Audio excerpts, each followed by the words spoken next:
નીચેનામાંથી કયો ક્રમ, જો આપણે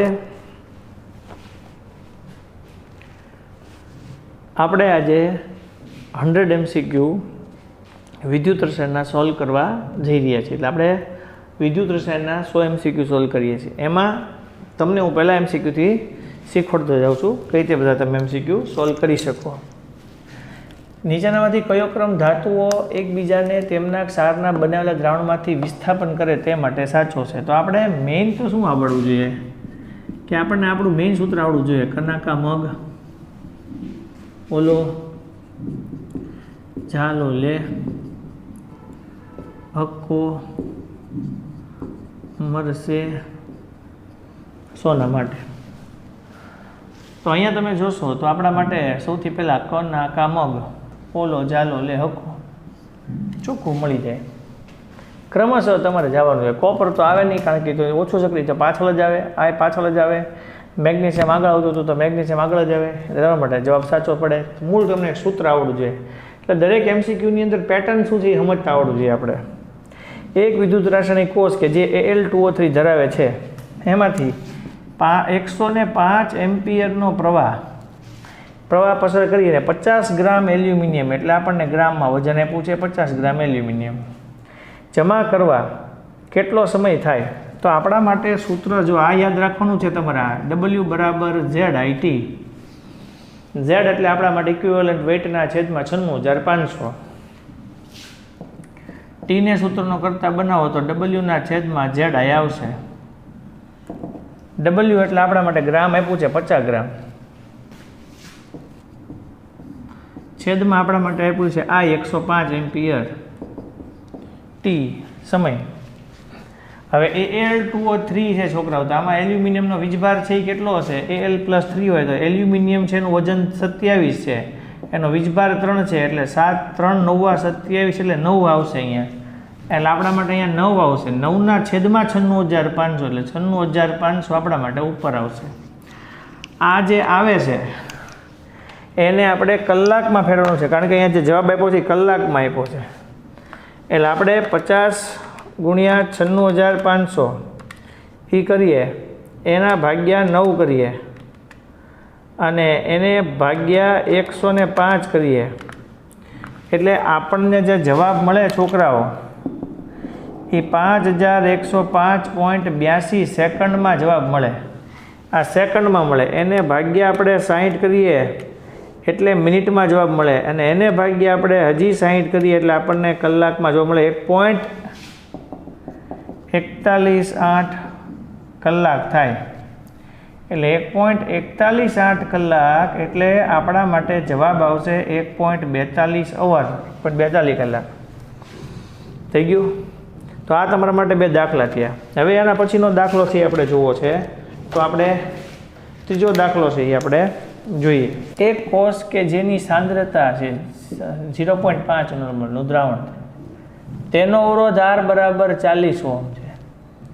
તેના વિદ્યુત ધ્રુવો 2 સેન્ટીમીટર L અને 5 સેન્ટીમીટરનો ક્ષેત્રફળનો વિસ્તાર ધરાવે છે. તો આ કોષની તુલ્યવાહકતા કેટલી થશે? સૌથી પહેલાં આપણી પાસે સૂત્ર છે λm બરાબર 1000 ગુણ્યા K ના છેદમાં C. પહેલાં આપણે K ગોતીએ. K બરાબર G ઇન્ટુ L ના છેદમાં A. G એટલે 1/R ગુણ્યા L ના છેદમાં A. 1/R અવરોધ છે એ 40 છે. L/A એટલે 2 ના છેદમાં 5 છે. એટલે 2 અને 20 એટલે 1 ના છેદમાં 100 થી આપણી માટે. તો જ્યાં K છે ત્યાં હું મૂકી રહ્યો છું 1 ના છેદમાં 100 અને અહીંયા સાંદ્રતા છે 0.5 છે. બરાબર? આ 100 ની સામે આ 100 ઉડી જાય. આ 5 ના છેદમાં 10 આવે એટલે 5 દુ 10 આવે એટલે 2 દાન 20 આવે એટલે જવાબ આપણા માટે 20 આવે. 20 જવાબ હોય આપણો જવાબ આવે 20 ohm inverse, semi ohm inverse અથવા તો મો સેમી સ્ક્વેર મોલ અથવા તો તુલ્ય ભાર ઇન્વર્સ, મો સેમી સ્ક્વેર ગ્રામ તુલ્ય ઇન્વર્સ.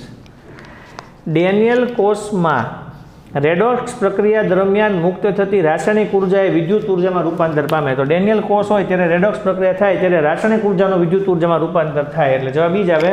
રાસાયણિક ઉર્જાનું વિદ્યુત ઉર્જામાં રૂપાંતર. આ એક ડેનિયલ કોષ આપેલો છે એક્સ અને વાય આકૃતિ આપેલી છે. અહીંયા આપણા માટે ઝીંક છે, અહીંયા આપણા માટે કોપર છે, અહીંયા આપણા માટે ઝીંક છે, અહીંયા આપણા માટે કોપર છે. અહીંયા જે પ્રવાહ છે એ આ બાજુ જાય છે, અહીંયા જે પ્રવાહ છે એ આ બાજુ જાય છે. આમાં આ બાજુનો પ્રવાહ છે, આમાં આ બાજુનો પ્રવાહ છે. બરાબર. હવે આમાં શું જોવાનું છે? ખોટું વાક્ય ગોતવાનું છે આપણે. આમાં જે આપણને ઈ સેલ આપેલો છે એ લેસ ધેન 1.1 વોલ્ટ આપેલો છે. આમાં જે ઈ સેલ આપેલો છે એ આપણને ગ્રેટર ધેન 1.1 વોલ્ટ આપેલો છે. હવે શું કરવાનું છે? આકૃતિમાં ઇલેક્ટ્રોન ઝીંક ધ્રુવ તરફ, ઝીંક ધ્રુવથી કોપર ધ્રુવ તરફ વહન કરે છે, તેથી પ્રવાહ CU થી ZN તરફ વહે છે. બરાબર. અને બાહ્ય પરિપથમાં લેસ ધેન 1.1 વોલ્ટ. સાચું વાક્ય છે. આકૃતિ વાય છે એમાં CU થી ZN તરફ ઇલેક્ટ્રોન વહે છે.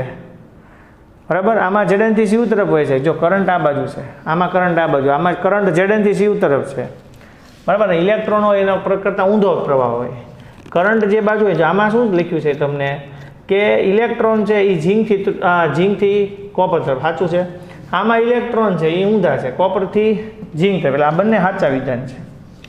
આકૃતિ એક્સમાં ZN એ એનોડ પાસે ઓગળે છે, એટલે ત્યાં એનું ઓક્સિડેશન થાય છે, અને કોપર છે એ અને કોપર CU કેથોડ પર જમા થાય છે, કારણ કે રિડક્શન થાય. આકૃતિ વાયમાં ZN એ CU પર જમા થાય. ZN ઝીંક કોઈ દી કોપર પર જમા ન થાય, અને CU એ ઝીંક પર જમા ન થાય, કારણ કે ઝીંક છે એ ઓગળવાનો છે, ઓક્સિડેશન થવાનો, ઇલેક્ટ્રોન ગુમાવવાનો છે. એટલે ઝીંક CU પર કે CU ઝીંક પર જમા ન થાય. તો તમારો જવાબ છે એ ડી ખોટો આવશે. એટલે તમારો જે જવાબ છે એ ડી નહીં આવે. બરાબર. આગળ જઈએ ત્યાંથી. હવે વિદ્યુત ધ્રુવ પોટેન્શિયલ, પ્રમાણિત હાઇડ્રોજન વિદ્યુત ધ્રુવના કોષ પોટેન્શિયલનું મૂલ્ય 0 છે. પ્રમાણિત હાઇડ્રોજન ધ્રુવ એટલે પ્રમાણિત હાઇડ્રોજન ધ્રુવને આપણે આવું કહેવાય SHE, સ્ટાન્ડર્ડ હાઇડ્રોજન ઇલેક્ટ્રોડ. એમાં કોષ પોટેન્શિયલનું મૂલ્ય 0 હોય, કારણ કે આપણે ધારેલું છે કે ત્યાં મૂલ્ય 0 હોય.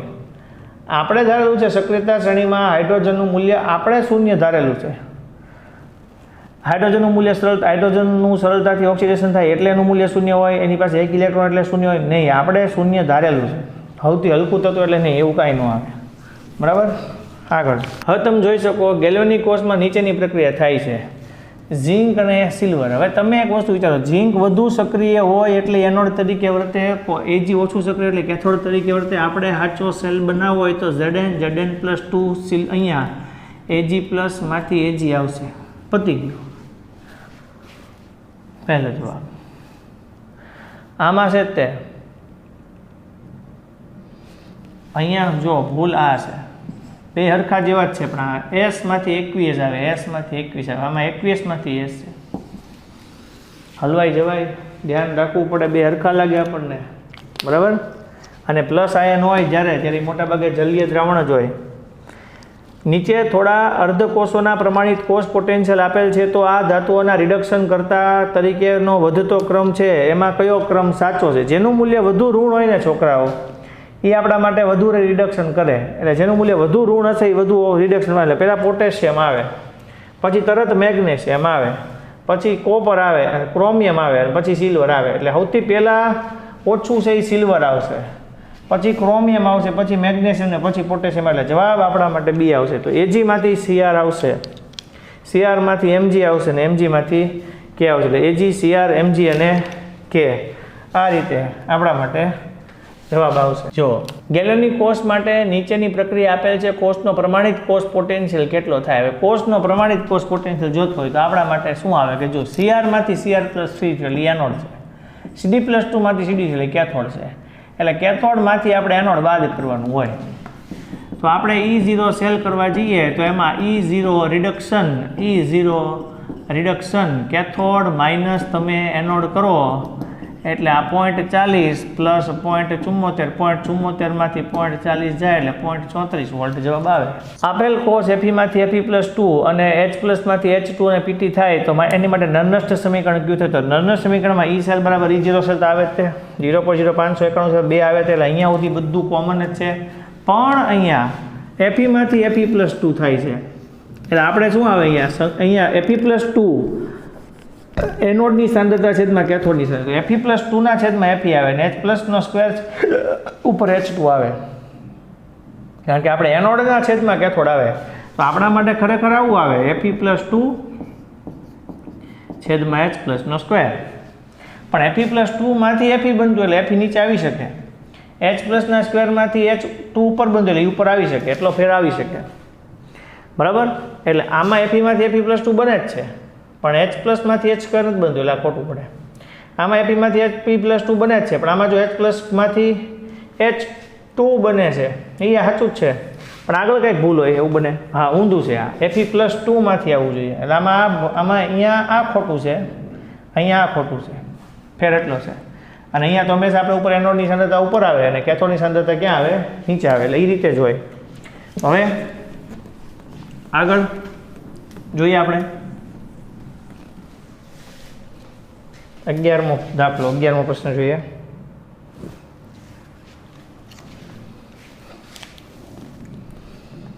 હવે તમને આવું શીખવાડ્યું હતું A અને B માટે. આપણે આવો સ્વાધ્યાયમાં પ્રશ્ન હતો, બરાબર, કે કઈ રીતે લખવું એમ. જ્યારે H+ અને Br-2 આયન હોય એટલે જો એવું હોય Br- માંથી Br2 થાય પણ Br- તો છેદમાં આવે. આ આપણી માટે PT Br2 Br+ તો ન થાય એટલે માઇનસ થાય, PTH2H+ જ થાય. એટલે આ કેથોડ જ છે એટલે છેદમાં આવે અને આ એનોડ છે પણ ઋણભાર છે એટલે છેદમાં આવે. એટલે આપણા માટે જવાબ છે એ આવે. બરાબર, આવો સ્વાધ્યાયમાં આપણે 5મો દાખલામાં છેલ્લો પ્રશ્ન એ આપણે જોયો તો એ રીતે આવે.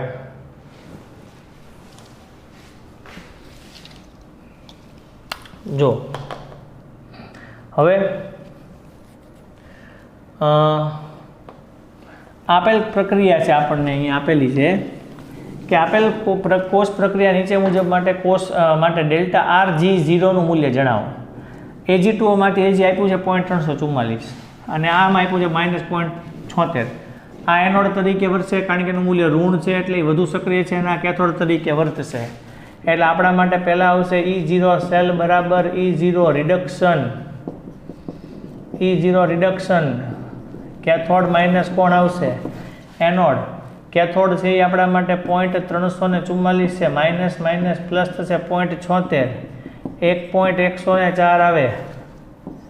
આ 4 ના 4 છે, 6 4 10 મિનિટ વધી પડી 1 આવશે, 8 ને 11 વધી પડી એટલે 1.104 વોલ્ટ આવશે આપણા માટે. હવે તમારા માટે સૂત્ર છે ડેલ્ટા G = -NFE સેલ આવશે. -n એટલે ઇલેક્ટ્રોનનો ફેરફાર છે એ કેટલો લેશું આપણે? 2 ઇલેક્ટ્રોનનો ફેરફાર લેવો પડશે કારણ કે Zn માંથી Zn+2 થાય 2. ફેરેડેનું મૂલ્ય 96500 ને આ લખશું આપણે 1.104. જે જવાબ આવે એ આપણે જોઈ લઈએ. આપણે સ્વાધ્યાયનો 6થો દાખલો છે આજનો, બરાબર. 8 દાખલો છે, 2 ગુણ્યા તમને યાદ હોય તો તમને ખબર પડે કે નહીં આ સાહેબ આપણે ગણેલો દાખલો છે, બરાબર. 213,072 એટલે 213,072 કરો એટલે આ પોઈન્ટ અહીંયા હોય 1 2 3 4 અને 5 10⁵ આવશે, -2.3 10⁵ જૂલ પ્રતિ મોલ, બરાબર. હવે એના પછીનો દાખલો છે એમાં કઈ રીતે કરવાનું છે એ જોઈ લો તમે કે 298 કેલ્વિન તાપમાને આપણને આ સાંદ્રતા C આપી દીધેલી છે, મોલર વાહકતા K આપી દીધેલી છે. આપણે કાંઈ કરવું જ નહીં, λm બરાબર 1000 ગુણ્યા K એના છેદમાં C આવશે. આ 1000 ગુણ્યા K 0.0152 એના છેદમાં તમે 0.15 કરો. આમ નામ તમને જવાબ આવડી જાય છે. આ તમારા માટે 1000 એને ગુણ્યા 0.0152 ભાગ્યા તમે 0.15 કરશો એટલે તમારો જવાબ આવશે 101.33 એટલે 101.33 101 જવાબ આવશે, બરાબર છે. તો આટલું છે આપણને આવડવું જોઈએ. આગળ જોઈએ આપણે, ચાલો હવે અહીંયા જુઓ. MnO4 માંથી Mn+2 માં રૂપાંતર. MnO4 માંથી Mn+2 એટલે આની સંયોજકતા 7 થાય, એમાંથી આ 2 થયો એટલે 5 નો ફેરફાર એટલે 5 ગુણ્યા 96500 થાય. 5 ગુણ્યા 96500 એટલે શું કામ આવું કર્યું આપણે? કારણ કે MnO4- છે એમાં મેંગેનીઝની સંયોજકતા 7 થાય આ mn પ્લસ 2 ની અંદર સંયોજકતા 2 થાય 7 માંથી 2 થયો એટલે 5 નો ફેરફાર એટલે 5 ગુણ્યા 96500 5 ની અંદર 0 0 આવશે અહીંયા 0 આવશે 50 50 25 નો 5 નો વધી પડી 2 આવશે 5 6 30 ને 32 નો વગડો વધી પડી 3 આવશે 5 6 30 ને 3 33 તગડો વધી પડી 3 આવશે 5 નો 45 ને 3 48 આવશે એટલે આપણા માટે જે જવાબ આવશે એમાં તમે અહીંયા પોઈન્ટ અહીંયા હોય એટલે 1 2 3 4 5 6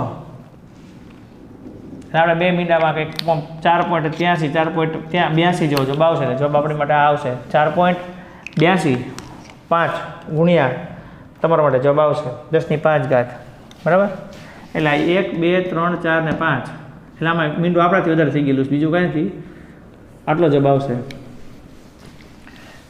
આગળ CaCl2 માંથી 100 ગ્રામ Ca મેળવવા માટે ફેરાડેના ક્રમનો કેટલો વિદ્યુત પ્રવાહ જોઈએ હવે કેવું હોય 40 હોય ત્યારે 2 હોય પ્રવાહ એટલે ભાર ફેરાડે 40 હોય ત્યારે 2 ફેરાડે એટલે કેમ કેલ્શિયમનો પરમાણુ ભાર 40 છે કેલ્શિયમનો પરમાણુ ભાર 40 હોય ત્યારે આપણા માટે 2 ફેરાડે હોય કારણ કે કેલ્શિયમનો ભાર 2 છે એટલે 2 ઇલેક્ટ્રોનનો ફેરફાર 2 ફેરાડે થાય તો 40 હોય ત્યારે 2 ફેરાડે છે તો 100 ગ્રામ હોય ત્યારે કેટલા ફેરાડે થાય તો આપણા માટે 100 ગુણ્યા 2/40 આવશે આ મીંડું ઉડી જશે 2 દુ 4 થશે 2 પંચા 10 થશે એટલે જવાબ આવશે આપણા માટે કેટલો આવશે 5 ફેરાડે આવશે એટલે આપણો જવાબ આવશે એ કેટલો વિદ્યુત પ્રવાહ જોઈએ એના પરથી આવશે 5 ફેરાડે આપણો જવાબ આવશે 5 ફેરાડે હવે અહીંયા જુઓ નીચે પ્રમાણે એક કોષની રચના કરવામાં આવી છે અહીં અવલોકન કરવામાં આવ્યું કે કોષનો EMF 2.36 વોલ્ટ છે તો કોષ માટે નીચે આપેલા વાક્યમાંથી કયું ખોટું છે આ પ્રમાણિત હાઇડ્રોજન ધ્રુવ છે એટલે આ આપણા માટે 0 થશે આ મેગ્નેશિયમનો રોડ છે એટલે આમાં જે વેલ્યુ આવશે એમાંની 2.36 આવે એટલે મેગ્નેશિયમ વિદ્યુત ધ્રુવ પર રિડક્શન થાય મેગ્નેશિયમ પોતે એનોડ છે એટલે એના પર ઓક્સિડેશન જ થાય આ જ ખોટું કહેવાય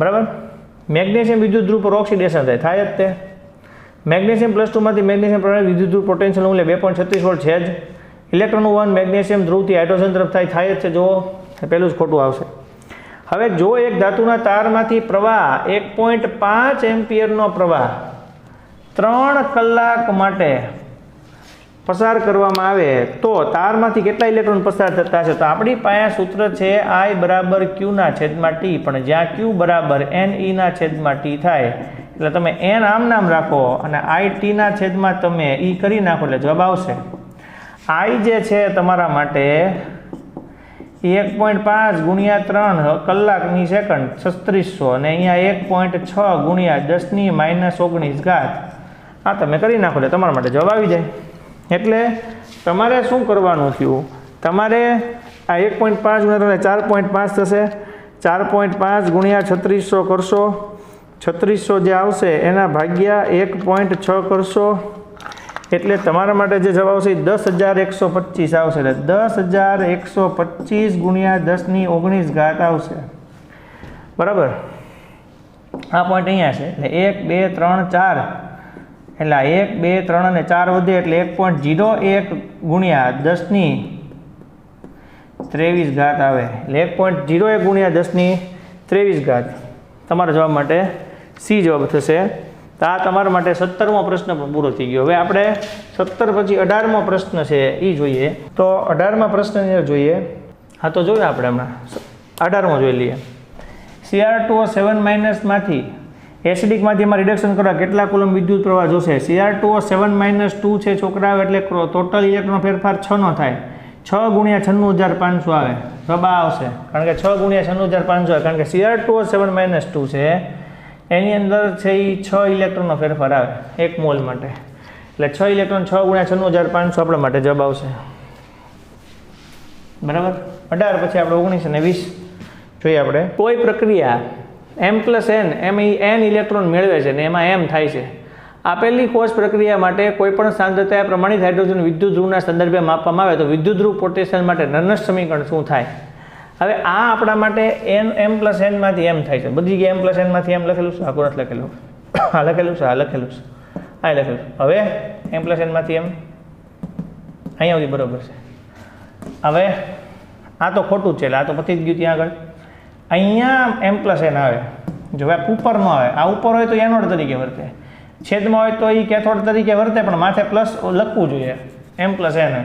પહેલો જ જવાબ તમારા માટે આવશે, એટલે તમારો જવાબ આ સાચો થઈ ગયો, આ બંને નહીં આવે. કારણ કે છેદમાં આપ્યું છે પણ ત્યાં માથે +N નથી લખેલું, અને છેદમાં D લખેલું છે, ત્યાં આગળ આપણે એનોડ તરીકે લખેલું છે, એટલે ન આવે. બરાબર, એટલે પહેલો જવાબ આવશે. ધાતુમાંથી પસાર થતી વિદ્યુતીય વાહકતાને ધાત્વિય અથવા ઇલેક્ટ્રોનની વાહકતા કહે છે, અને તે ઇલેક્ટ્રોનની હલનચલનને લીધે હોય છે. તો ઇલેક્ટ્રોનિક વાહકતા કોના પર આધારિત છે?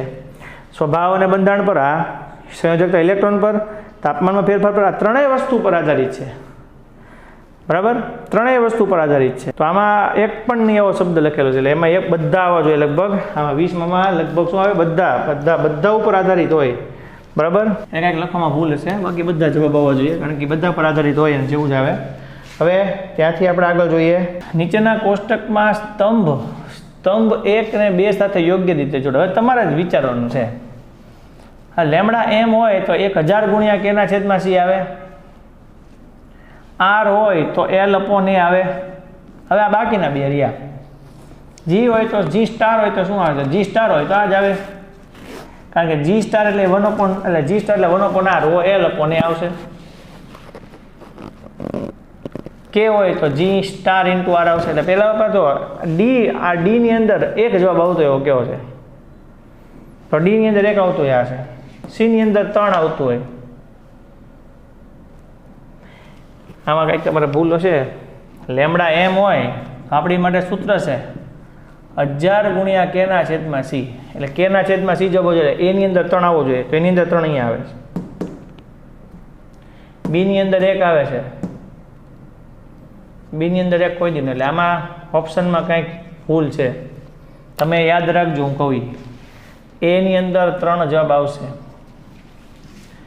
B છે G સ્ટાર, D ની અંદર પહેલો જવાબ આવે છે. હવે ખાલી બાકી રહેતા B અને C બાકી રહેતા. B ની અંદર G સ્ટાર છે. G સ્ટાર હોય તો શું આવે આપણી માટે? વાહકતા છે, તો વાહકતા એટલે ρL/A જ આવે. બરાબર, R = ρL/A થાય તો છેદમાં આવે. અને K હોય તો K માટે ρL/A, કારણ કે આપણે શું લઈએ છીએ? G બરાબર 1/R લઈએ, 1/R ρL/A કરીએ. આની માટે K લખીએ KA/L. તો K હોય ત્યાં આપણે શું લખીએ? G × L/A લખીએ. બરાબર, એટલે આમાં તમારા માટે ભૂલ છે. અને K હશે ત્યાં G સ્ટાર, એટલે અહીંયા ચોથું આવશે આપણા માટે, અહીંયા બીજું આવશે. એટલે આમાં તમારે લખવામાં કંઈક પ્રશ્નમાં 3, 2, 4, 1 આવું છે. 3, 2, 4, 1 ને એવું ક્યાંય નથી લખેલું. એટલે આ તમારા ઓપ્શનમાં ભૂલ છે. તમને ઇંગ્લિશમાં હોય તો સાચું લખેલું હોય ને જેવું થાય. હવે તમારે આ સાચો આન્સર રાખવાનો છે. હવે 22મો પ્રશ્ન છે એ જોઈએ. નીચેના પરિચ્છેદ પરથી પ્રશ્ન નંબર 22 અને 23ના જવાબ લખો. પ્રબળ વિદ્યુત વિભાજ્ય માટે સાંદ્રતા લેમડા M ના મૂલ્યમાં થતો ફેરફાર નીચેના સમીકરણ દ્વારા દર્શાવે છે. લેમડા બરાબર λ0M - AC². બરાબર છે, આ બરોબર છે. NaCl MgCl2 CaSO4 કઈ રીતે ઓળખાય? આનો વીજભાર +1 - 1 છે, એટલે 1/1 ઓળખાય. આનો વીજભાર +2 અને -1 છે, એટલે 2/1 ઓળખાય. આ 2/2 ઓળખાય. બરાબર, એટલે પહેલો જવાબ આવશે. સાંદ્રતા સાથે મોલર વાહકતામાં થતા ફેરફારને અનુલક્ષીને નીચેનામાંથી કયું વાક્ય સાચું છે? સાંદ્રતામાં ઘટાડો કરતાં મોલર વાહકતા વધે છે. નિર્બળ અને પ્રબળ વિદ્યુત વિભાજનની મોલર વાહકતામાં થતો ફેરફાર સરખો હોય છે, એ આ ખોટું છે. સાંદ્રતામાં ઘટાડો કરતાં મોલર વાહકતા વધે છે, આ સાચું આવીએ કે ઘટે તો ઘટે નહીં. જ્યારે દ્રાવણની સાંદ્રતા 0 લેવામાં આવે ત્યારે મોલર વાહકતાને વાહકતા કહે છે, આ ખોટું છે. એટલે આ જવાબ આવશે જ્યારે સાંદ્રતામાં ઘટાડો થાય ત્યારે મોલર વાહકતા વધે છે. બરાબર, આ બીજો કંઈ વધારાનું કંઈ નથી, એ જ આવે. હવે ત્યાંથી આપણે આગળ જઈએ છીએ. 3 વિદ્યુત વિભાજ્યો AgNO3 CuSO4 અને FeCl3 ના દ્રાવણોમાંથી 5 ફેરાડે વિદ્યુત જેટલો પ્રવાહ પસાર કરવામાં આવે તો કેથોડ પાસે મુક્ત થતો ધાતુ જથ્થો. જો Ag છે, Ag એટલે 108, એના છેદમાં 1 જ આવે, પણ ફેરાડે 5 છે, એટલે જવાબ 5 વડે ગુણાય. Cu છે કોપર એટલે 63.5 હોય, પણ એને વીજભાર 2 એટલે 2 વડે ભાગવું પડે, એને ગુણ્યા 5 થાય. એવી રીતે FeCl3 છે, તો Fe માટે 56 આવે એનો પરમાણુ ભાર, એના છેદમાં 3 આવે, અને એને ગુણ્યા આપણા માટે કેટલા આવે? 5 આવે. તો એ પ્રમાણે આપણો જવાબ આવે. તો આપણે જોતા જઈએ. બરાબર, 108 ગુણ્યા 5 એટલે 540 આવે. 540 વાળો જવાબ આવે. પતી ગયો, આ ગણવાની જરૂર નથી. પછી આ જોઈ લઈએ આપણે. 63.5 158.75 આવે, એમાં એવું લખેલું છે ભાઈ. આ રહ્યો જવાબ, આ નથી આવતો. 158.8 અને પછી 56/3 સારું તો જોઈએ એમને હોમ જાય તો આપણે મહેનત થઈએ 93.33 એટલે જવાબ ડી આવશે. આપણો જવાબ છે ડી આવે છે. એના પછી આપણે 25મો પ્રશ્ન છે એ જોવો છે. તો 25મો પ્રશ્ન છે આપણે જોઈએ. 500 મિલી દ્રાવણમાં 500 ml છે આપણા માટે કદ આપેલું છે 180 મોલર ઝીંક સલ્ફેટના દ્રાવણમાંથી 1.40 એમ્પિયરનો પ્રવાહ 200 સેકન્ડ માટે 140 એમ્પિયરનો પ્રવાહ. એટલે આપણે પહેલાં ક્યુ બરાબર આઈટી કરીએ. આઈ 1.40 200 સેકન્ડ 140 એટલે 1.40 એટલે 140/100 કરીએ 2 વધે 140 × 2 એટલે 280 કુલમ થાય. હવે ઝીંક સલ્ફેટ છે Zn+2 આયનોની મોલારિટી કેટલી થશે? એટલે આપણે મેઇન આટલી મોલારિટી આપી છે, પછી તમે આટલો પ્રવાહ આટલા સમય માટે પસાર કર્યો ત્યારે છેલ્લી કેટલી મોલારિટી હોય તો એ મોલારિટીમાં જે ફેરફાર થયો એ આપણે 180માંથી બાદ કરવાનો થાય.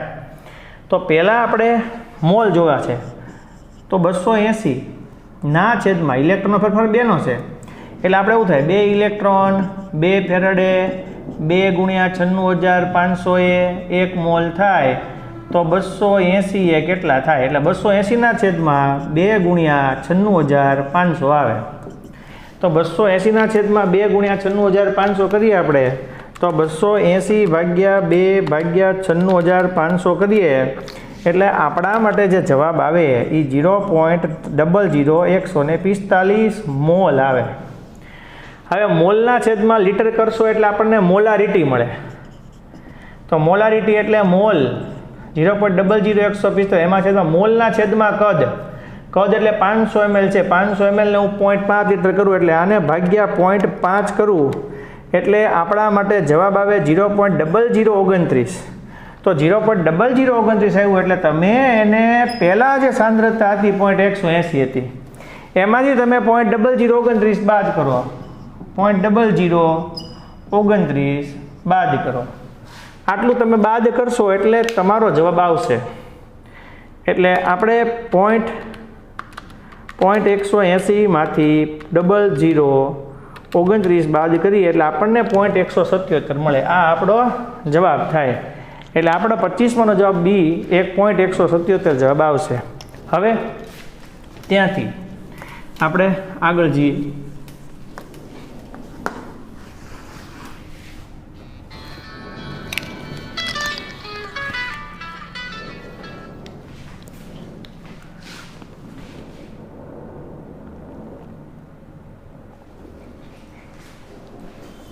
જો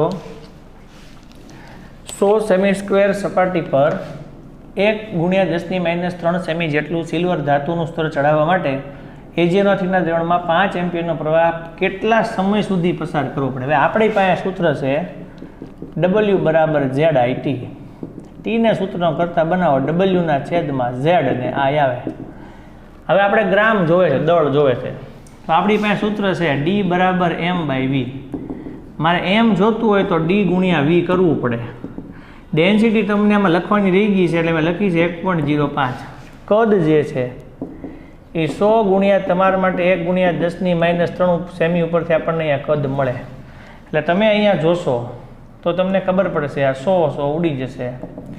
1.5 × 10⁻³ આવે એટલે 105/1000 આવે તો આપણા માટે શું થાય? 0.105 ગ્રામ જેવું થાય.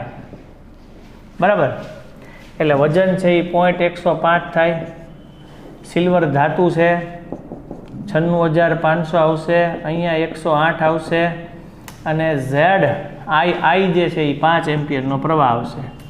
આના પરથી આપણને સમય સેકન્ડમાં મળશે. એ સમય સેકન્ડમાં લઈ આવો એના પરથી તમારો જવાબ આવશે 0.105 × 96500 બરાબર ભાગ્યા 108/5. એટલે તમારો જે જવાબ આવે છે એ 18.76 આવે છે. એટલે આપણો જે જવાબ આવે એ 18.76 સેકન્ડ આવે. એટલે ટી જવાબ આવી ગયો 18.7. હવે તમારા માટે એની પછીનો છે જવાબ છે 27મો પ્રશ્ન છે એ જોઈએ આપણે. તો વિદ્યુત રાસાયણિક અચળાંક એટલે શું છે, ફેરાડે એટલે શું છે, એમ્પિયર એટલે શું છે, વિદ્યુત ઉર્જા એટલે આપણે કોઈ એક વસ્તુ છે એ તમે જુઓ. વિદ્યુત રાસાયણિક અચળાંક એટલે 1 કુલમ ભાર દ્વારા પદાર્થોનો જમા થતો જથ્થો. ફેરાડે શું છે આપણા માટે, ફેરાડે એટલે 1 મોલ ઇલેક્ટ્રોન દ્વારા વહન થતો જથ્થો, જેને આપણે વિદ્યુત જથ્થો એને કહેવાય. 1 એમ્પિયર એટલે શું છે, તો 1 એમ્પિયર એટલે આપણા માટે 1 સેકન્ડમાં 1 કુલમમાં પસાર થતો વિદ્યુત ભારનો જથ્થો થાય. ડી વિદ્યુત ઉર્જા છે. વિદ્યુત ઉર્જા એટલે પોટેન્શિયલ તફાવત અને ભારનું પ્રમાણ. એટલે આપણે આમાં જે આવતું એ આવે, એટલે એની અંદર 2 આવતો એવો જવાબ 2 છે. એવા આમાં 3 છે, આમાં 4 છે. આમાં જે ફેરફાર 2 જવાબ હરખા છે, એટલે બી લો કે ડી લો બંને સાચા. બરાબર. આગળ કોલરોસનો નિયમ શું થાય, તો કોલરોસનો નિયમ પહેલો જ છે એની સામે એક જ ઓપ્શન છે. લ્યો બોલો. 1 મોલર વાહકતામાં લેમ્બડા બરાબર K/C, વિયોજન અંશ અને વિયોજન અચળાંક 3માં 3, વિયોજન અચળાંક K બરાબર આલ્ફા સ્ક્વેર. એનો જ જવાબ આવશે. એના માટે જવાબ બી આવશે. આ સીમિત મોલર વાહકતાના મૂલ્યો આપ્યા તો તમે ગણી શકો આના પરથી કેવી રીતે આવે એ. બરાબર. તો કઈ રીતે થશે જુઓ તમે. આપણે આ બધા મૂલ્યો આપ્યા હોય એમાંથી આપણે CaCl2 જોવે છે, તો CaCl2 જોતું હોય તો Ca+2 Cl minus, CS3COO Na છે તો CS3COO માઇનસ અને Na પ્લસની કિંમત, Na પ્લસ અને Cl માઇનસની કિંમત મૂકો એટલે જવાબ. Ca+2 119 છે, 2 ગુણ્યા તમે Cl માઇનસ 76.3 કરશો, આનો સરવાળો કરશો એટલે જવાબ. CS3COO એ 40.9 છે, Na પ્લસ 50.1 કરશો, સરવાળો કરશો એટલે જવાબ 50.1 અને Cl માઇનસની કિંમત 76.3 કરશો એટલે તમારો જવાબ. બરાબર. એટલે આમાં તમારે અહીંયા 4 આવશે, 6 આવશે, 5 7 126 NaCl 126.4 આવશે તમારો જવાબ. એટલે તમારો જવાબ આવશે આ સી. 30મો પ્રશ્ન છે એ આપણે જોઈ લઈએ. જો શું આવે, વિદ્યુત વિભાજિત દ્રાવણ હંમેશા તટસ્થ હોય છે કારણ કે એના ધન આયનોનો કુલ ભાર એ ઋણ આયનોના કુલ ભાર જેટલો હોય છે. ધન આયનોનો ભાર, ધન આયનનો ભાર એ ઋણ આયનના કુલ ભાર જેટલો હોય છે.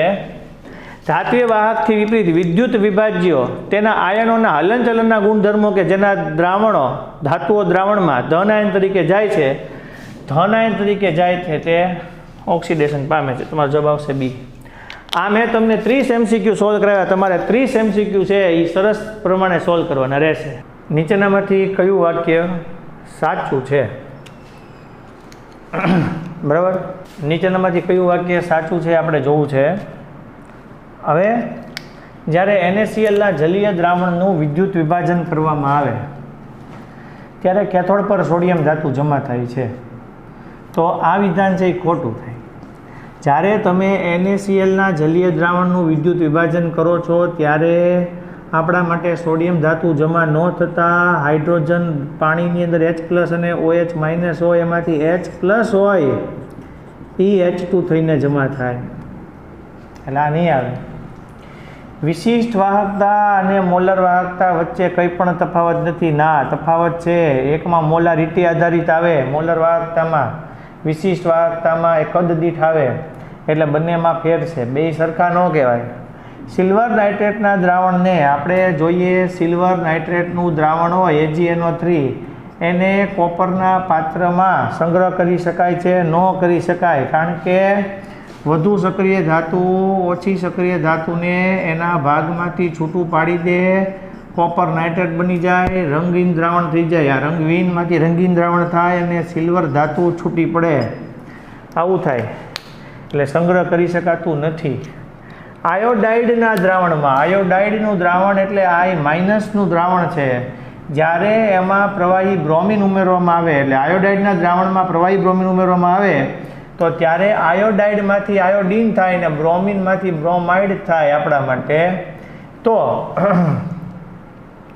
પ્રવાહી બ્રોમિન આયોડીનના દ્રાવણમાં ઉમેરવામાં આવે, આયોડાઇડના દ્રાવણમાં પ્રવાહી બ્રોમિન ઉમેરવાથી તે જાંબલી રંગમાં ફેરવાય, તો આ જાંબલી રંગમાં ફેરવાઈ જાય, કારણ કે આયોડાઇડમાંથી આયોડીન બને તો આયોડીનનું દ્રાવણ છે જાંબલી રંગનું બને. તો આ તમારા માટે સાચું આવે. એટલે આપણા માટે જે જવાબ આવશે એ ડી જવાબ છે, એ આપણા માટે આવશે સાચો જવાબ. હવે એના પછી આપણે જોવું છે નીચેના વિકલ્પોમાં યોગ્ય સંબંધ હોય તે પસંદ કરો. log k બરાબર NFE r 2.363. હવે આપણી પાસે જે સૂત્ર છે ઈ સેલ બરાબર હવે E0 સેલ log k એટલે અહીંયા E0 સેલ 0 આવશે 0.059 ના છેદમાં n log anode upon cathode આવશે. હવે તમે આને આ બાજુ લઈ આવો, આ તમારે log k ને સૂત્રનો કરતા બનાવો છે. અહીંયા આપણે સંતુલન અચળાંક હોય, આ સંતુલન અચળાંકની વાત છે છોકરાઓ, એટલે અહીંયા આપણા માટે આ 0 આવશે, E0 સેલ આવશે, અહીંયા log k આવશે. આ બધું આપણે આ બાજુ લઈ જઈએ એટલે 0.059 ના છેદમાં n અને log k આવશે. આ આપણા માટે E0 સેલ હશે.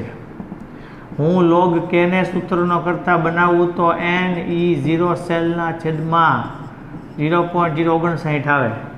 તો આવું ક્યાં સૂત્ર છે? નથી, એટલે આ ન આવે. હવે Zn માંથી Zn+2 આ એનોડ છે, Cu+2 માંથી Cu છે એ કેથોડ છે. E બરાબર E0 સેલ A2/A1 નો આવે, A1/A2 આવે, Zn+2 ના છેદમાં Cu+2 આવે. નষ্ট સમીકરણ કહે છે કે E સેલ બરાબર E0 સેલ 0.0591 log નિપજના છેદમાં પ્રક્રિયા એવું આવે. કારણ કે જ્યારે આપણી પાસે A+B અને C+D હોય ત્યારે નિપજોના છેદમાં પ્રક્રિયકો આવે એટલે એવું બને. એટલે આપણા માટે નનર સમીકરણ આ સાચું પડે. આ આપણા માટે વિદ્યુતધ્રુવ M+N માંથી M બનતું હોય એટલે 1 આવે, અને અહીંયા આપણા માટે E0 સેલ આવે તો આ ઉપર આવે, log 1 0 થઈ જશે, આ માઇનસ આવશે, માઇનસ થી આગળ આવશે, પ્લસ થઈ જશે. પણ આ 0.0591 હોય એટલે આમાં ભૂલ છે. આ બધું સાચું છે, આ સાચું, આ સાચું, આ સાચું, પણ અહીંયા 0.591 ન આવે, 0.0591 આવે. એટલે જવાબ છે આપણો કયો આવશે? સી આવશે. આગળ જોઈએ આપણે ગેલ્વેનિક કોષ Cu માંથી Cu+2 Ag+ માંથી Ag માટે નીચેનામાંથી કયું અવલોકન સાચું નથી? કોપર એનોડ તરીકે વર્તે અને Ag કેથોડ તરીકે વર્તે. સાચું છે, આપણે એવું સાચું નથી એ જોવું છે. Ag વિદ્યુત ધ્રુવ દળ જથ્થો ગુમાવે છે અને Cu વિદ્યુત ધ્રુવ દળ જથ્થો મેળવે છે. આ ખોટું છે, કારણ કે કોપર છે એ ઓક્સિડેશન પામે એટલે આનો દળ જથ્થો ઘટે, આનું દળ ઘટે, અને આ Ag રિડક્શન પામે છે એટલે એનું દળ વધે એમ આવે. તો આ આપણી માટે સાચું નથી. બાકી જોઈ એનોડ ઉપર પ્રક્રિયા થાય તો આ કોપરમાંથી Copper+2 થાય, 2 ઇલેક્ટ્રોન ગુમાવે. તાંબુ એ ચાંદી કરતાં વધારે ક્રિયાશીલ છે, તો તાંબુ છે એ ચાંદી કરતાં વધારે ક્રિયાશીલ છે. હા, સાચું. આ એક જ ખોટું છે.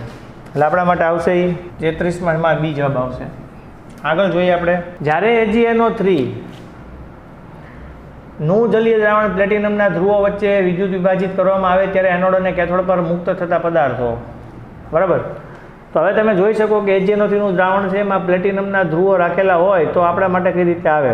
હવે AgNO3 કેથોડ પર ચાંદી જમા થાય, માઇનસ હોય એટલે પ્લસ હોય એટલે આ માઇનસ ઉપર કેથોડ ઉપર ચાંદી જમા થાય એવું આવે. તો કેથોડ પર ચાંદી જમા થાય એવું કેટલામાં લખ્યું છે?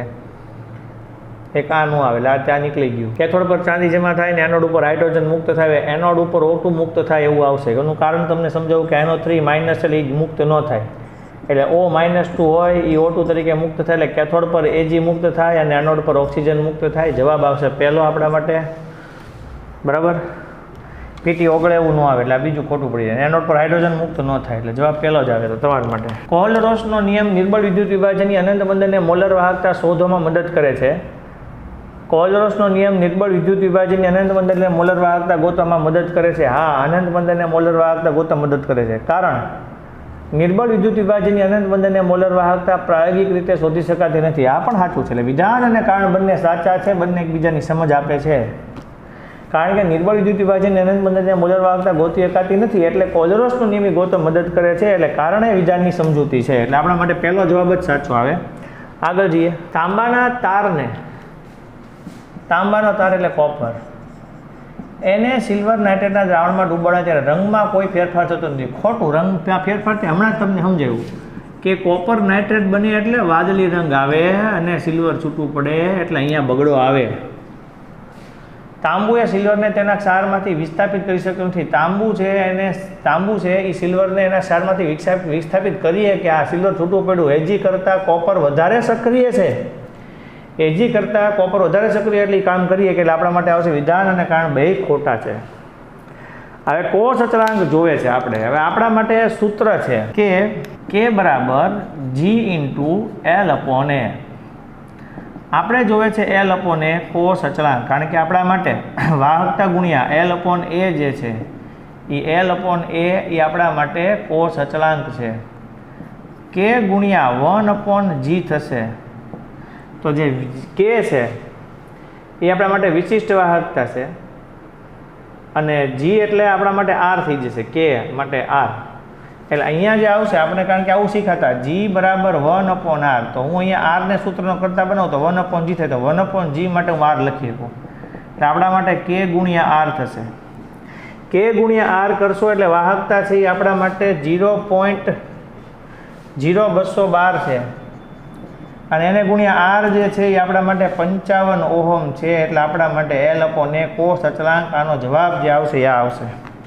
તો આપણે જોઈએ 0.055 એટલે આપણે હું માનું ત્યાં સુધી 1.166 જવાબ આવશે. 0.0212 ગુણ્યા 55 1.166 એક્ઝેક્ટ જવાબ આ જ આવશે. એટલે આપણો જવાબ આવશે એ આવશે બરાબર 1.166. તો ચાલો આ 36મો 37મો પ્રશ્ન થઈ ગયો. આગળ જઈએ આપણે. 25 સેલ્સિયસ તાપમાન N/10 એટલે 0.1 નોર્મલ એસિટિક એસિડના દ્રાવણની તુલ્ય વાહકતા 14.3 ઓહમ ઇન્વર્સ સેમી ઇન્વર્સ તુલ્ય ઇન્વર્સ છે. તો એસિટિક એસિડનો વિયોજન અંશ શું થશે? આ આપણને આપેલું વિયોજન અંશ તમારે ગણવું હોય તો આલ્ફા બરાબર લેમડા એમના છેદમાં લેમડા 0 m કરો તમે. લેમડા m આપણને આપેલું છે આ 14.3 એના છેદમાં તમે 390.71 મૂકો એટલે આપણને જવાબ મળી જવો જોઈએ. 14.3 ભાગ્યા 390.71 કરશો એટલે 0.0366 આવે છે. એટલે આપણા માટે જવાબ આવશે 0.0366 આવે. આને તમે 100 વડે ગુણશો એટલે આપણા માટે જવાબ આવશે 3.66% આવશે જે આપણે જવાબ. હવે એના પછીનો દાખલો ગણવો છે આપણે. જોઈએ આપણે એજીમાંથી NO3 છે પણ આપણી માટે એજીમાંથી Ag+ ની સાંદ્રતા જ કહેવાય અને આ પણ એજીમાંથી Ag+ ની સાંદ્રતા જ કહેવાય. એટલે આ આપણા માટે સાંદ્રતા કોષ છે. તમને શીખવાડેલું છે સાંદ્રતા કોષ હોય ત્યારે E0 સેલ 0 આવે. E સેલ બરાબર I0 સેલ 0 થશે. 0.0559 ના છેદમાં n ની જગ્યાએ 1 આવશે, કારણ કે આ બંનેમાં ઇલેક્ટ્રોનનો ફેરફાર 1 થાય બરાબર. અને અહીંયા આપણે આમાં આવશે લોગ. આ લોગ Ag+ એટલે 0.01 એના છેદમાં 0.05 આવું થશે. એટલે 0.059 છે. લોગ આપણા માટે 1 ના છેદમાં 5 છે. 0.059 લોગ 1 માઇનસ લોગ 5 આવે. લોગ 1 ની કિંમત 0 આવશે. આ 0.059 છે. લોગ 5 ની કિંમત આવશે 0.6990 એટલે 0.7 લઈ શકો. માઇનસ માઇનસ પ્લસ થઈ જશે. તમે 0.6990 લઈ લો. 0.6990 ગુણ્યા 0.059 કરો એટલે 0.041 આવશે. 0.041 જવાબ આવશે. 0.041 આવી ગયો બી જવાબ 0.041. ઓકે, પાછળ છે એ તમારા માટે 41 2 પછી 4 છે. આવો છે એક્ઝેક્ટ જવાબ. ઓકે, આટલું આવડું જોઈએ આપણા માટે. 39મો MCQ થઈ ગયો. હવે ત્યાંથી આપણે આગળ જઈએ. Zn-H2SO4 અને HCl સાથે હાઇડ્રોજન આપે છે પરંતુ HNO3 સાથે ન આપે. કારણ કે ન જ આપે ને, કારણ કે NO3 માઇનસ Zn-H2SO4 સાથે પ્રક્રિયા કરે Zn-SO4 હાઇડ્રોજન છૂટો પડી જાય. Zn-HCl સાથે પ્રક્રિયા કરે ZnCl2 મળે હાઇડ્રોજન છૂટો પડી જાય. પણ HNO3 સાથે પ્રક્રિયા કરે ત્યારે ન છૂટું પડે, કારણ કે H+ આયન હોય બરાબર, એના બદલે NO3 માઇનસની પ્રક્રિયા કરવી પડે. કારણ કે H+ આયનની પસંદગીમાં NO3 માઇનસ રિડક્શન પામે. એટલે NO3 માઇનસ રિડક્શન પામે. H+ માંથી હાઇડ્રોજન બની શકતો નથી એટલે જવાબ તમારો આવે. બીજું એક કારણ ન આવે. જો 12 એમ્પિયરનો પ્રવાહ 75% કોષ ક્ષમતા સાથે, જો આપણે લખીએ અહીંયા આખો દાખલો છે એમાં શું કહેવાય કે 12 એમ્પિયરનો પ્રવાહ ક્ષમતા જે છે આપણા માટે એ 75% હોય. પ્રવાહ ક્ષમતા જે છે એ આપણા માટે 75% છે. એ કોષમાંથી 3 કલાક સમય જે છે એ 3 કલાક સુધી પસાર કરવામાં આવે તો કેટલા પ્રમાણ ધાતુ જમા થશે? Z બરાબર 4 × 10⁻⁴ આપેલ છે. તો આપણા માટે જવાબ જોવે છે કે કેટલા પ્રમાણમાં ધાતુ જમા થશે. આપણી પાસે સૂત્ર છે W બરાબર ZI અને T. Z આપણો ફિક્સ છે, અહીંયા આપેલો છે 4 × 10⁻⁴. પ્રવાહ આપેલો છે એ પણ ફિક્સ છે 15 એમ્પિયર. પ્રવાહની ક્ષમતા 75% આપી છે. 75/100 થાય સમય 3 કલાક. 3 × 3600 આવશે. આ 2 મીંડા અહીંયા ઉડી જશે. બાકીનું આપણે ટોટલ મારી જઈએ. આપણા માટે આવશે 36 × 108. 108 × 4 કરશો એટલે 108 × 4 કરશું આપણે. આ 36 108 108 × 4 × 15 ગુણ્યા 75 48 4,86,000 થશે. 4,86,000 ભાગ્યા 48.6 જવાબ આવે છે. બરાબર. તો આપણા માટે જે જવાબ આવે છે એ આમાં 48. હવે આપણે કંઈક ગુણાકારમાં ભૂલ કરી એવું બને તો 15 ચોક પહેલાં હું 60 કરું. 60 × 75 × 3 × 36. બરાબર. એટલે આપણો જે જવાબ આવે છે એટલા ટકા ધાતુ જમા થવી જોઈએ. 75% છે. હવે એમાં એવું છે કે 60% લખેલું છે, એના પરથી જવાબ તમારો આવો આવતો હશે. એટલે આપણે સહેજ ચેક કરી જોઈએ કે એમાં ખરેખર કઈ રીતે છે. અહીંયા આપણી ભૂલ છે. 12 એમ્પિયરનો પ્રવાહ છે, આપણે 15નો લખી નાખ્યો છે. 12 એમ્પિયરનો પ્રવાહ છે એટલે આપણે 12 વડે ગુણ છે એટલે જવાબ આવી જશે. આપણે લવામાં ભૂલ થઈ. 15 ક્યાંથી આપણે ભળી ગયા? 75 ને 15 સમજી દીધા. એટલે 12 ચોક 48 થશે. એને ગુણ્યા 75, એને ગુણ્યા 3, એને ગુણ્યા 3600 આવી ગયો. અને એને ભાગ્યા 10,000 આવી ગયો. 38.8. 38.88 જવાબ આવે છે. તમે આનો ટોટલ કરશો તમને પણ મળશે 38.88 ગ્રામ. બરાબર. આગળ AgNO3 અને HCl દ્રાવણમાંથી સરખા પ્રમાણનો વિદ્યુત પ્રવાહ પસાર કરવામાં આવ્યો. જો AgNO3 ના દ્રાવણમાંથી 1.08 આનું વજન આપી દીધું છે, ચાંદી મળતું હોય તો આ મુક્ત થતા હાઇડ્રોજનનું પ્રમાણ આપણે સૂત્ર ફેરાડેનો બીજો નિયમ વાપરીએ. W/E hydrogen, WAg/E Ag. હવે તમે વિચાર કરો, W હાઇડ્રોજન જોવે છે, હાઇડ્રોજનનું પ્રમાણ જોવે છે. E હાઇડ્રોજન એટલે ઇક્વિવેલન્ટ વેઇટ. હાઇડ્રોજનનું એક જ હોય એટલે આપણે અહીંયા 1 વડે ગુણી નાખીએ. તમને દ્રાવણમાંથી આટલું સિલ્વર મળે છે 1.08 અને સિલ્વરનું ઇક્વિવેલન્ટ વેઇટ 108 જ થાય કારણ કે એનો વીજભાર Ag પ્લસનો 1 જ છે એટલે અહીંયા આપણે 108 થશે. એટલે હું અહીંયા ઉપર 108 છે એના છેદમાં 100 લખું કારણ કે પોઈન્ટ પછીના 2 આંકડા કાઢીએ આપણે એટલે આ ઉડી જાય. 1/100 આવે એટલે 0.01 આવે તો 0.01 ગ્રામ આવશે. નીચે અમુક કોષો માટે વિદ્યુત ધ્રુવ પોટેન્શિયલના મૂલ્યો આપેલ છે તો આ મૂલ્ય પરથી આયનોને તેના રિડક્શન કરતાની શક્તિ પ્રમાણે ચડતા ક્રમમાં ગોઠવો. તો આપણા માટે જેનું મૂલ્ય વધારે ઋણ હોય એ વધુ પ્રબળ હોય એટલે પહેલાં આપણી માટે એલ્યુમિનિયમ આવે, એના પછી આપણા માટે Fe આવે અને એના પછી આપણા માટે કોણ આવે? બ્રોમિન આવે. એના આયન લખ્યો હોય તો આપણે આયનના સ્વરૂપમાં લખવાનું. બરાબર. એટલે આપણા માટે છેલ્લે એલ્યુમિનિયમ આવશે, અહીંયા Fe+2 આવશે, અહીંયા Br- આવશે, અહીંયા Fe લખવાનું. થઈ ગયું.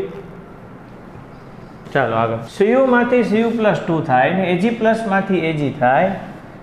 એ 0 સેલ છે એ 0.46 વોલ્ટ આપ્યો છે. જો Cu+2 આયનોની સાંદ્રતા બમણી થાય એટલે હું આની સાંદ્રતા બમણી થાય તો એ સેલમાં ફેર પડે? ન પડે, કારણ કે કોપર છે એ 0.34 હોવાનું અને Ag છે એ 0.80 હોવાનું. 0.80 માંથી તમે 0.34 બાદ કરો એટલે 0.46 આવે. એટલે E0 સેલ હોય, પ્રમાણિત કોષ હોય, એમાં કાંઈ ફેરફાર થાય નહીં, એટલે ફેરફાર ન થાય એમાં તમે સાંદ્રતા બમણી કરો ગમે એ કરો, પણ E0 સેલ પ્રમાણિત કોષ હોય, બધાના રિડક્શન પોટેન્શિયલના મૂલ્યો છે એ ફિક્સ હોય, એટલે એમાં કાંઈ ચેન્જ ન થાય, એ એમને જ રહે. હવે મેગ્નેશિયમ વિદ્યુત ધ્રુવ માટે વિદ્યુત ધ્રુવ પોટેન્શિયલ આપેલ સમીકરણ પ્રમાણે બદલાય છે. આ Mg+2 માંથી Mg થાય છે, Mg+2 માંથી Mg થાય 0.059/2 log 1/Mg+2, એટલે Mg+2 માંથી Mg થાય વિરુદ્ધ log Mg+2 નો આલેખ આપણને આપેલો છે. તો આલેખ આ રીતે આવે, કારણ કે અહીંયા આપણને આંતરછેદ મળી શકે. બીજા એકેયમાં આંતરછેદ મળતું નથી. આ આલેખ છે એ આવો ન આવે, પરોલે અર્ધ પરોલે એવો ન આવે. આલેખથી સીધી રેખામાં મળતો એના જેવો જ આવે, કારણ કે એનું મૂલ્ય એ રીતે ચેન્જ થતું રહેતું હોય, બદલાતું રહેતું હોય. આગળ અહીંયા કોષ પ્રક્રિયા Cu+ માંથી Cu અને Cu+2 માટે પ્રમાણિત કોષ પોટેન્શિયલનું મૂલ્ય કેટલું છે? તો પ્રમાણિત કોષ પોટેન્શિયલ આપણને આપી દીધો છે. E0 સેલ 0.36 વોલ્ટ આપ્યો છે. સંતુલન અચળાંક કીધું છે. આપણી પાસે સૂત્ર છે E સેલ બરાબર E0 સેલ 0.059/n. સંતુલન અચળાંક હોય એટલે લો કે સંતુલન અચળાંક હોય એટલે આ 0 હોય. આ 0 હોય એટલે આપણા માટે અહીંયા E0 સેલ આવશે, 0.059/n આવશે. આ log k થશે. તમે સામાન્ય જોઈ શકો છો કે Cu+, માંથી Cu+2 થાય છે, પ્લસમાંથી 1 થાય છે, એટલે ઇલેક્ટ્રોનનો ફેરફાર એકનો જ છે આપણી માટે. એટલે અહીંયા આપણા માટે log k આવશે. E0 સેલ આપણને આપ્યું છે 0.36, ઇલેક્ટ્રોનનો ફેરફાર એક જ છે, છેદમાં 0.059 કરીએ આપણે, એટલે 0.36 ભાગ્યા 0.059 6.1016 આવો જવાબ આવે છે. એટલે 6.1016 આવો જવાબ આવે. આનો તમે કે કરીને આનો તમે એન્ટીલોગ જોશો, એન્ટીલોગ ઓફ 6.1016 એટલે આ 0.1016 નું જોશો 10⁶ આવશે. 10⁶ જો 2 માં છે, એટલે આમાં તમે એન્ટીલોગ જુઓ 0.10 નું 16 માં જુઓ, એટલે તમારે જવાબ આવે 12 પછી સમથિંગ આવે, 12 35 12 41 એવું આવે, એટલે 1.2 ગુણ્યા 10⁶ આવે, એટલે જવાબ આ આવશે. જ્યારે E સેલ 0 હોય ત્યારે વિદ્યુત પ્રવાહ વહેવાનું બંધ થાય છે અને કોષ પ્રક્રિયામાં સંતુલન પ્રાપ્ત થાય છે. બહુ સાચું છે. જ્યારે E સેલ 0 થાય ત્યારે પ્રવાહ વહેવાનું બંધ થાય અને કોષ પ્રક્રિયામાં સંતુલન પ્રાપ્ત થાય છે. એટલે કારણ અને વિધાન બંને સાચા છે અને કારણ અને વિધાનની સમજૂતી છે આપણા માટે, એટલે જવાબ આવશે.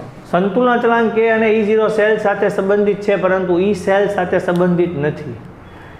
E સેલ હોય છોકરાઓ, E0 સેલ એ ફિક્સ વસ્તુ છે અને સંતુલન અચળાંક E0 કોષ એ E કોષ કરતાં સબળતાથી માપી શકાય. એનું કારણ એવું નથી. સંતુલન બિંદુ પાસે શૂન્ય બને છે, પરંતુ E કોષ એ દરેક પછી અચળ છે. આ જવાબ આવે, કારણ કે E કોષ એ સંતુલન થાય ત્યારે શૂન્ય બને અને E0 સેલ છે દરેક પરિસ્થિતિમાં અચળ છે. બરાબર, એ જ જવાબ આવે, બીજો કોઈ જવાબ આવી ન શકે, કારણ કે E સેલ હમણાં તમને શીખડું કે E સેલ છે એ ફિક્સ હોય. હવે આમાં જોઈએ કે 3 ધાતુઓ માટે E0 ની કિંમત નીચે આપેલી છે. તો 3 ધાતુઓ છે એની માટે E0 ની કિંમત જે છે એ -0.76, -0.44 અને -0.14 વોલ્ટ આપેલું છે. હવે લોખંડ ઉપર ઝીંક ધાતુનું પડ તમે ચડાવી શકો, કારણ કે લોખંડ ઉપર તમે ઝીંક ધાતુનું પડ ચડાવશો તો એ ગેલ્વેનાઇઝ્ડ લોખંડ થશે, ઝીંક એનોડ તરીકે વર્તે, કોપર કેથોડ તરીકે વર્તે. બરાબર, એટલે જો ઝીંકનું આવરણ સપાટી પરથી તૂટી ગયું હોય તો આયનની સાપેક્ષ ઝીંકનું ક્ષારણ થાય. સાચું કહેવાય. જો આયનનું ટીન વડે આવરણ થયેલું હોય, આયનનું ટીનથી આવરણ થયેલું હોય તો ન થાય, કારણ કે આયનનું ટીન વડે ક્ષારણ થયેલું હોય તો આયનનું ક્ષારણ થાય. આયન છે, આયનનું ટીન વડે આવરણ થયેલું, એટલે ટીન એની પર નાખી દીધેલું હોય તો આ એનોડ તરીકે વર્તે, ના કેથોડ તરીકે વર્તે, એવું શક્ય બને નહીં. બરાબર, પછી ઝીંક એ આયન કરતાં વધુ ક્રિયાશીલ છે, તો સાચી વાત છે, પણ ટીન એ આયન કરતાં ઓછું ક્રિયા, આ સાચું છે. બરાબર, એટલે આયનનું ટીન વડે આવરણ થયેલું હોય તો આવરણ તૂટી ગયું હોય તો આયનનું ક્ષારણ, આવરણ તૂટી ગયું હોય તો ક્ષારણ થાય. એટલે આમ જોવા જઈએ તો વિધાન સાચું થાય. એટલે 3 વિધાન આમ જોવા જઈએ તો સાચા થશે. 1, 2 અને 3 જવાબ જોઈ લો. પછી આવે છે તમારા માટે? હા, એ આવે છે. આગળ જોઈએ આપણે E0 ની કિંમત Ni+2 માટે જોઈએ આપણે. E0 ની કિંમત Ni+2માંથી Ni માટે -0.25 છે અને Ag પ્લસમાંથી Ag 0.80 વોલ્ટ છે. જો બે વિદ્યુતધન લઈને કોષ બનાવ્યો તો પ્રક્રિયાની શક્યતા શું થશે? E0ની કિંમત કોષ માટે ધન હોવાથી રેડોક્સ પ્રક્રિયા થાય. જોઈ લઈએ આપણે, આ એનોડ તરીકે વર્તે, આ કેથોડ તરીકે વર્તે, આ ધન જ થાય. તો આપણે E0 સેલ જોવા જઈએ તો આપણા માટે E0 રિડક્શન કરશો આપણે, કેથોડ માઇનસ એનોડ કરશો. આ વધારે સક્રિય એટલે એનોડ તરીકે વર્તે, આ ઓછું સક્રિય કેથોડ તરીકે વર્તે. 0.80માંથી આ માઇનસ પ્લસ એટલે 1.05 વોલ્ટ ધન થયું એટલે પ્રક્રિયા થાય. ઋણ નથી. Ni એ Ag પ્લસનું Agમાં રિડક્શન કરી શકતું નથી, તેથી પ્રક્રિયા શક્ય નથી. ખોટું. બરાબર, પહેલું જ આવશે. તો આ 50 MCQ છે એ આપણે છોકરાઓ સોલ્વ કર્યા. તમારે હાથે 50 MCQ સોલ્વ કરવા જોઈએ. તમે કરો તો જ તમને આવડશે, નહીંતર નહીં આવડે. અને આની બહાર કાંઈ નહીં પૂછાય એ હું તમને ગેરંટી આપું છું. એટલે તમારે આટલું તૈયાર કરવું પડે. બરાબર, ઓકે, થેન્ક યુ.